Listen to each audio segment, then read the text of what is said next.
नमस्कार दोस्तों, टीके स्टडी क्लासेस की यूट्यूब चैनल से मैं तेजकर्ण शर्मा सभी मित्रों का बहुत बहुत स्वागत करता हूं। तो दोस्तों, हम इंडियन कॉन्स्टिट्यूशन के बारे में बात कर रहे थे और इंडियन कॉन्स्टिट्यूशन में पिछले वाले वीडियो में हमने बात की थी जो वार्षिक वित्तीय विवरण है यानी कि बजट के बारे में हमने बात की थी। और बजट के बारे में काफ़ी हमने इसके बारे में चर्चा किया था।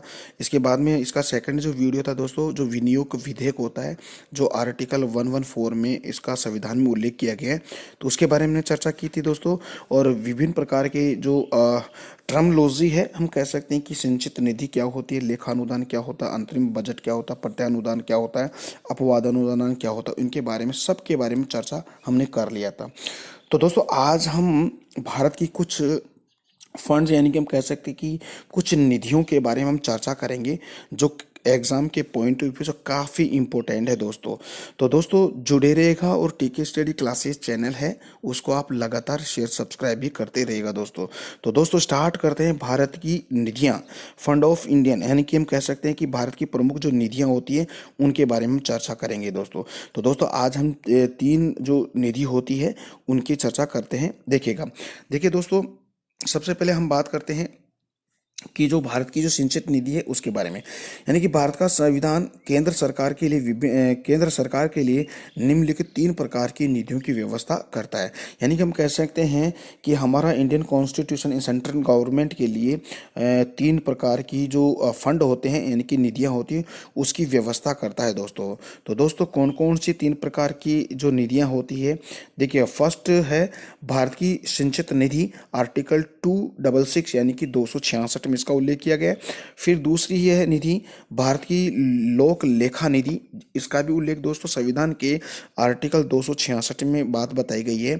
और थर्ड है भारत की आकस्मिक निधि, जिसका उल्लेख आर्टिकल 267 में ये बात बताई गई है। तो दोस्तों, ये सेंट्रल गवर्नमेंट की कुछ फंड यानी कि निधियां हैं। वैसे हम कह सकते हैं कि हर स्टेट गवर्नमेंट की भी कुछ फंड होते हैं, निधियां होती हैं। जैसे हम कह सकते हैं समेकित निधि है, ये हमारे जो हमारे राज्य स्टेट हैं उनकी निधि होती है, जिस प्रकार हमारी सेंट्रल गवर्नमेंट की होती है।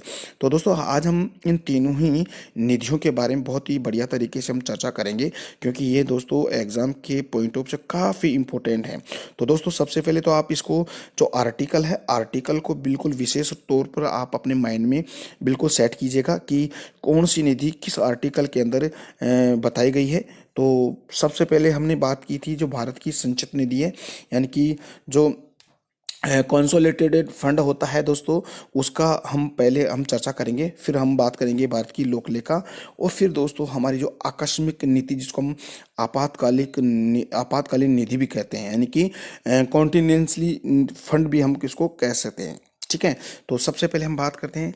देखिएगा, सबसे पहले हम बात करेंगे कि हमारी भारत की जो संचित निधि है, सिंचित निधि, उसके बारे में चर्चा करेंगे। देखिएगा, याद रखिएगा फ्रेंड्स, यानी कि इस निधि का, यानी कि जो आपकी कॉन्सोलिडेटेड जो फंड होता है, इस संचित निधि का हमारे संविधान के आर्टिकल 266 यानी कि 266 में इसका उल्लेख किया गया है। अब इसके बारे में क्या क्या बातें होती है उसको आप समझिएगा।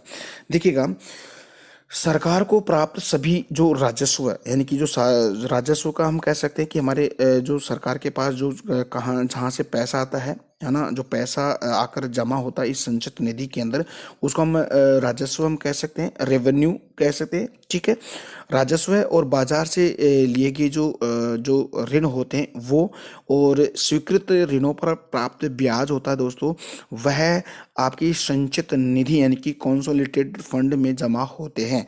तो दोस्तों, जो कंसोलिडेटेड जो फंड होता है उसमें जो पैसा होता है वो कहाँ से आता है, एक तो राजस्व है।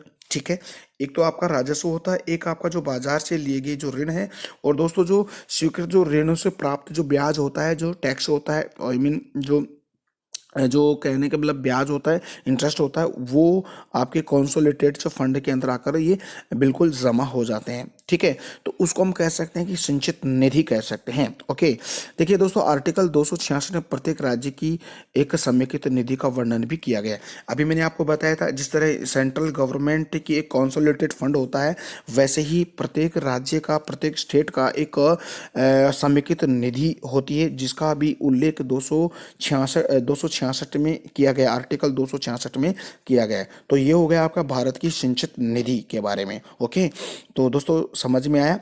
देखिए दोस्तों, मैं आपको एक बात बता देता हूँ, अगर आपको ये चीज़ें समझ में आ रही है तो प्लीज़ जो कमेंट सेक्शन है उसमें कमेंट करिएगा। ओके, और कमेंट सेक्शन में आप बताइए कि आपकी क्या समस्या है दोस्तों, तो समस्या का बिल्कुल मैं समाधान करूँगा दोस्तों। क्योंकि मैं आपको बता दूँ कि मैं जो इंडियन कॉन्स्टिट्यूशन है, पूरे के पूरे इंडियन कॉन्स्टिट्यूशन को इसी ही तरह से मैं आपको पढ़ाने वाला हूँ। तो फ्रेंड्स, आप ना इसके नोट्स बिल्कुल बनाएगा।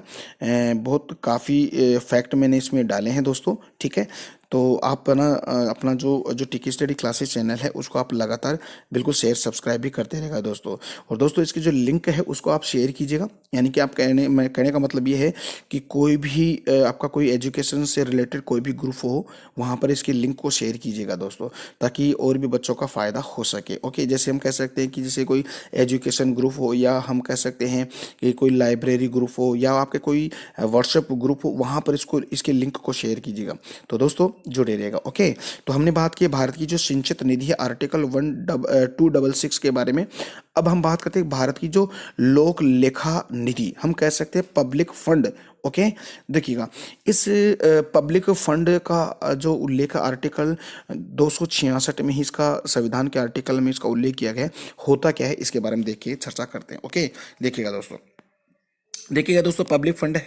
देखिए, पब्लिक फंड है यानी कि कर एकत्रित करने से प्राप्त आय उगाए हैं, यानी कि हम कैसे उगाए हैं, यानी कि ऋण के उगाए किए गए ऋणों के अलावा एकत्रित करे, कर एकत्रित करे, उसे हम लोक लेखा हम कह सकते हैं कि पब्लिक फंड कह सकते हैं, यानी कि फंड कह सकते हैं इसको। ठीक है, देखिएगा, कर एकत्रित करने से प्राप्त आय जो ऋण के अलावा एकत्रित करे, वो जो कर होते हैं उनको सभी को हम लोक लेखा निधि कह सकते हैं।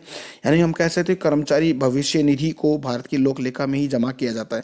जैसे आपका जो कर्मचारी होते हैं, जैसे टीएडी होता है ना दोस्तों, वो जाके जो पैसा होता है वो लोक लेखा यानी कि जो पब्लिक फंड है उसमें सेव होता जाकर, है ना। फिर उसको पेंशन वगैरह मिलते हैं दोस्तों, तो वो है कर्मचारी भविष्य निधि। ओके, इसके अंदर दोस्तों आर्टिकल 266 में राज्य की लोक लेखा निधि का भी वर्णन करता है।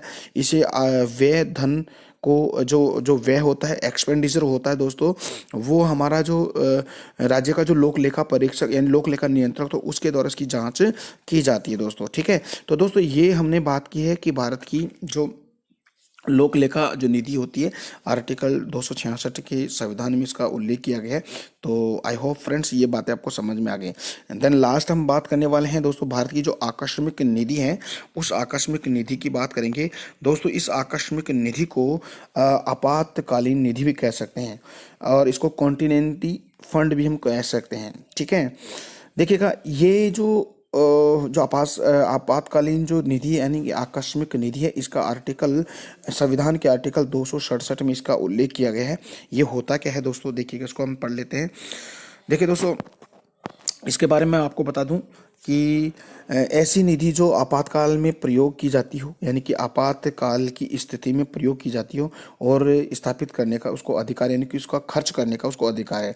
यानी कि कोई आपातकाल की स्थिति होती है दोस्तों, उस आपातकाल की स्थिति के अंदर दोस्तों इस निधि के माध्यम से पैसा खर्च किया जाता है दोस्तों। ठीक है, अब इस पर किसका अधिकार होता है, यानी कि इसके अधीन कौन होता है, हम कह सकते हैं कि भारत के इस निधि पर भारत का जो राष्ट्रपति होता है वो इसके अधीन होती है, क्योंकि राष्ट्रपति पहले धन निकालने के लिए स्वीकृति देता है, फिर संसद द्वारा इस पर धन निकाला जाता है। लेकिन दोस्तों मैं आपको बता दूं कि ये आपातकाल की स्थिति के अंदर ऐसा काम हो सकता है। ठीक है, तो अगर आप आपातकाल की स्थिति में पैसा निकाल रहे हो तो दोस्तों उस पैसे को वापस जमा हम करवा सकते हैं, यानी कि जितना आपने पैसा निकाला है वो पैसा वापस उसमें डिपॉजिट करना होता है, किसमें, संचित निधि में, यानी कि इसको हम आपातकालीन निधि कह सकते हैं। देखिएगा, इसमें देखिएगा ये बात बताई गई है कि व्यय धन के बराबर धन भारत की संचित निधि से निकाल कर उसमें डाला जाता है। यानी कि हम कह सकते हैं कि जो आपने जो आपातकाल निधि से पैसा आपने निकाला है, यानी कि देश में अगर कोई ऐसी परिस्थिति हो, जैसे हम कह सकते हैं कि जैसे बाढ़ का आना है, भूकंप का आना है ना, अकाल पड़ जाना है ना, तो वहाँ से हम इस आकस्मिक निधि से पैसा हम निकाल सकते हैं। बट इसमें ये होता है कि आपने जितना पैसा आपने निकाला है ना, और उस जितना पैसा आप निकाला है उस पैसे की भरपाई के लिए दोस्तों आप सिंचित निधि से पैसा निकाल के इसके अंदर, यानी कि आकस्मिक निधि में डिपॉजिट किया जाता है दोस्तों। तो ये आपका हुआ आकस्मिक निधि, यानी कि आपातकालीन निधि के बारे में। ओके, तो दोस्तों ये जो आपातकालीन जो स्थिति निधि होती है, इसमें दोस्तों आर्टिकल 267 है, यानी कि राज्यों को भी अपनी आकस्मिक निधि स्थापित करने का उनको अधिकार दिया गया है। तो हम कह सकते हैं कि मैंने भी आपको बताया दी, जैसे लोक लेखा समिति सॉरी आपको बताया भारत की जो सिंचित नीति होती है, वैसे ही स्टेट गवर्नमेंट है, हम कैसे राज्यों की भी एक सिंचित निधि होती है, उसको हम समेकित निधि भी कह सकते हैं। इसके साथ साथ दोस्तों जो भारत की जो आकस्मिक निधि यानी कि आपातकालीन निधि होती है, आर्टिकल 267 के द्वारा, ऐसे ही दोस्तों 267 के द्वारा राज्यों को भी आकस्मिक निधि स्थापित करने का उनको अधिकार है, और उस पर जो अधिकार होता है उसके वो है जो आकस्मिक निधि होती है राज्यों की, उस पर जो राज्यपाल होता है यानी कि गवर्नर होता है वो उसके अधीन होती है। ठीक है, तो दोस्तों ये हमने बात की है कि जो भारत की जो फंड होते हैं, भारतीय फंड होते हैं, 3 प्रकार के फंड होते हैं। एक तो भारत की सिंचित निधि यानी कि कॉन्सोलिडेटेड फंड होता है, एक आपका पब्लिक जो फंड होता है उसके बारे में, और एक दोस्तों कॉन्टिनेंसी फंड होता है, यानी कि हम कह सकते हैं कि भारत की आकस्मिक निधि और आपातकालीन निधि, इन तीनों के बारे में बहुत ही बढ़िया तरीके से हमने चर्चा की है दोस्तों। और दोस्तों उम्मीद करता हूँ कि आज का वीडियो बहुत बढ़िया लगा है दोस्तों, अच्छा लगा है। अगर दोस्तों प्लीज़ आपको अच्छा लगा तो अपना जो टीके स्टडी क्लासेस चैनल है उसको आप लगातार शेयर सब्सक्राइब भी करते रहेगा दोस्तों। तो दोस्तों हम कल एक नए टॉपिक से हम आपसे चर्चा करेंगे, तो फ्रेंड्स जुड़े रहेगा, और अपना टीके स्टडी क्लासेस चैनल है उसको आप लगातार शेयर सब्सक्राइब भी करते रहेगा। तो दोस्तों हम कल मिलते हैं। Okay, bye bye, take care, जय हिंद, जय भारत, वंदे मातरम।